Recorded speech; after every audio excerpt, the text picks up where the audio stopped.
नमस्कार विद्यार्थियों।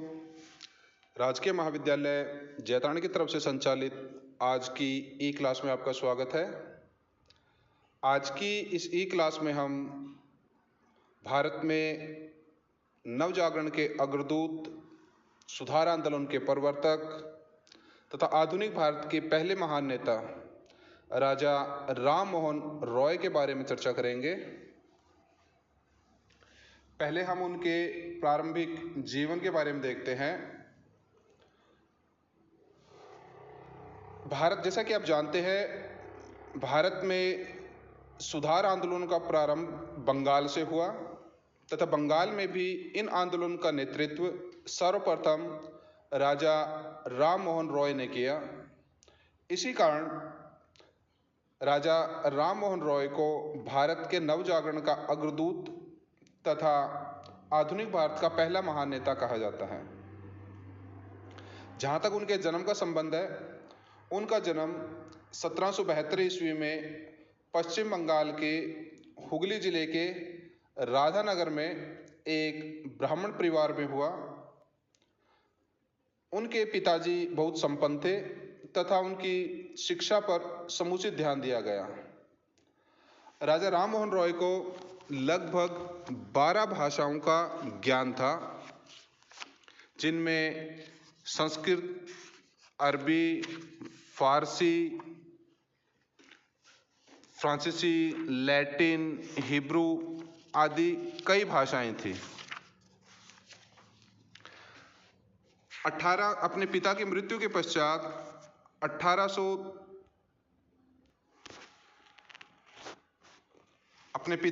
के पश्चात 1803 ईस्वी में उन्होंने ईस्ट इंडिया कंपनी की सेवा में प्रवेश किया तथा वे जॉन डिग्बी के दीवान बने।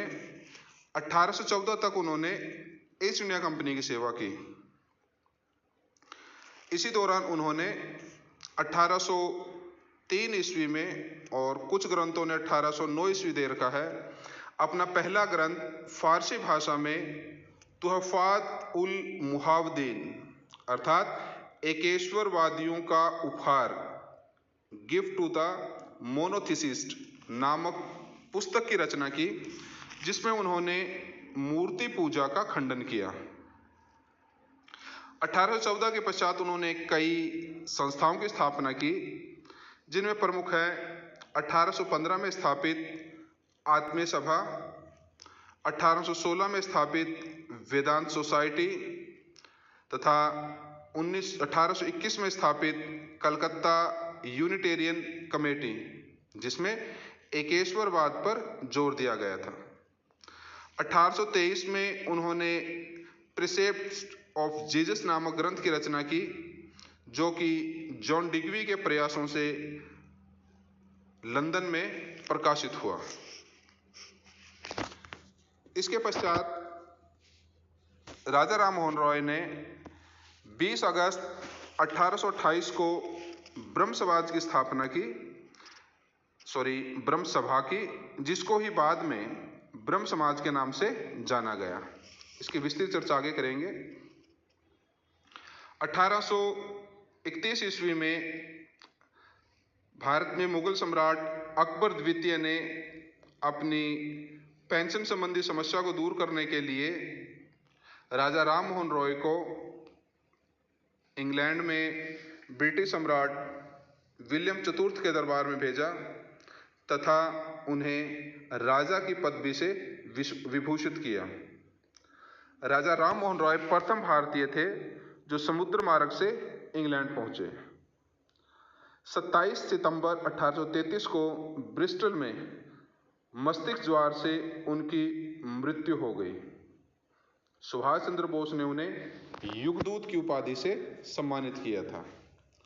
आइए अब देखते हैं कि राजा राम मोहन राय का भारत में विभिन्न क्षेत्रों में क्या योगदान रहा। शिक्षा के क्षेत्र में जहाँ तक उनका संबंध है, राजा राम मोहन रॉय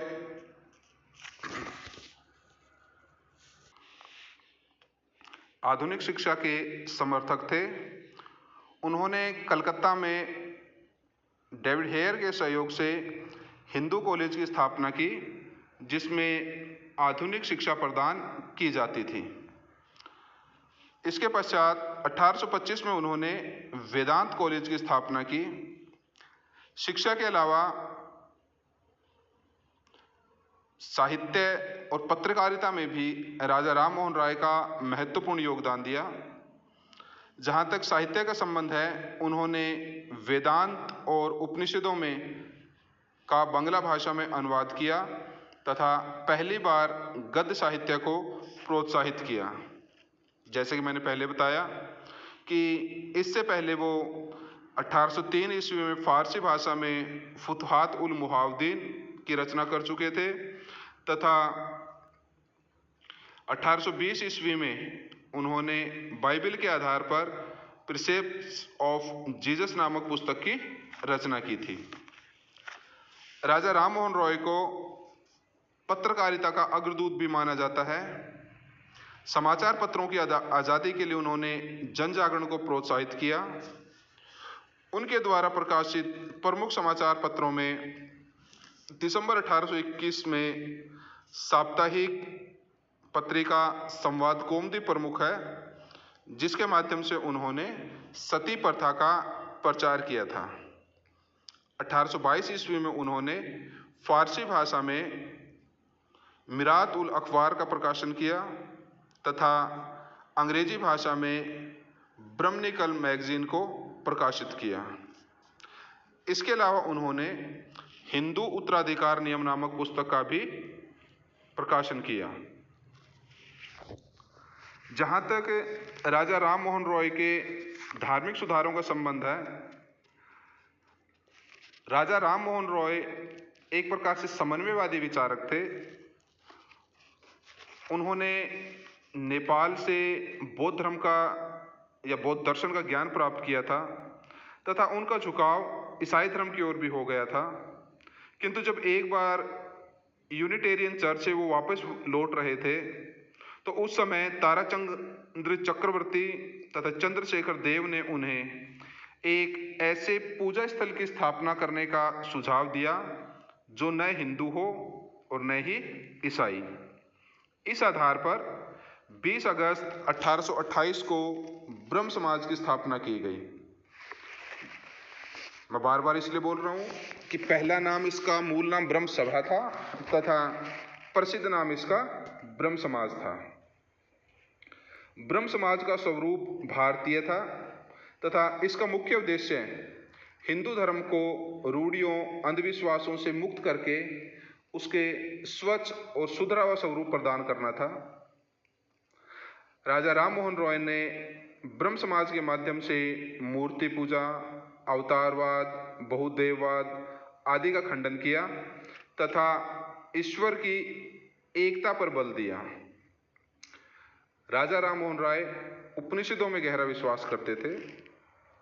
जहाँ तक समाज सुधार का संबंध है, राजा राम मोहन रॉय ने तत्कालीन समाज में व्याप्त अनेक कुरीतियों जैसे सती प्रथा, बहुविवाह, बाल विवाह, पर्दा प्रथा, जाति प्रथा आदि की कड़ी आलोचना की। उन्होंने अंतरजातीय विवाह व स्त्री शिक्षा पर विशेष बल दिया। राजा राम मोहन रॉय का सबसे महत्वपूर्ण योगदान सती प्रथा का निषेध है। उन्होंने सती प्रथा का घोर विरोध संवाद कौमुदी नामक पत्रिका के माध्यम से किया। सती प्रथा के विरोध की प्रेरणा उनको उस समय मिली जब 1811 ईस्वी में उनके बड़े भाई की मृत्यु के पश्चात उनकी भाभी अलका मंजरी को सती होना पड़ा। इससे राजा राम मोहन राय बहुत दुखी हुए तथा उन्होंने इस प्रथा के विरोध में समाजव्यापी आंदोलन प्रारंभ किया। तत्कालीन ब्रिटिश प्रशासकों की मनोवृत्ति व राजा राम मोहन राय के सहयोग से विलियम बेंटिंक ने 1829 ईस्वी में सती प्रथा विरोधी कानून का निर्माण किया। इस प्रकार राजा राम मोहन रॉय ने धर्म तथा समाज के क्षेत्र में सुधार कर महत्वपूर्ण भूमिका का निर्वाह किया। राजा राम मोहन रॉय जनतंत्र व राष्ट्रीयता के भी समर्थक थे।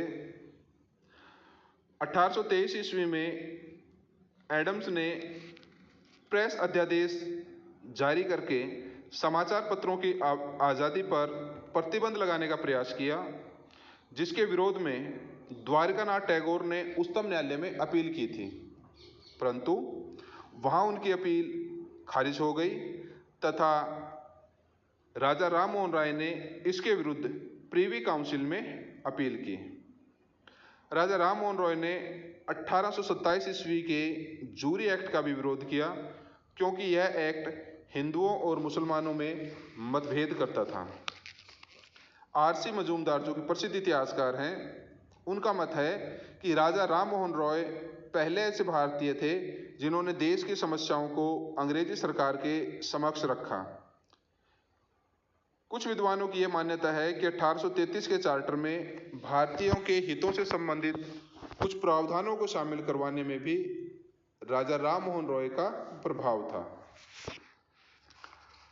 राजा राम मोहन रॉय अंतर्राष्ट्रीय स्तर पर सौहार्दपूर्ण वातावरण के पोषक थे।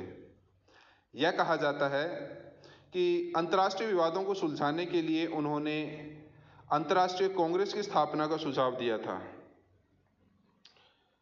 उन्होंने 1821 ईस्वी में जब नेपल्स में क्रांति की विफलता हुई तो वो अत्यंत दुखी हुए, किंतु 1823 ईस्वी में जब स्पेनिश क्रांति सफल हुई तो उन्होंने भोज देकर खुशी मनाई।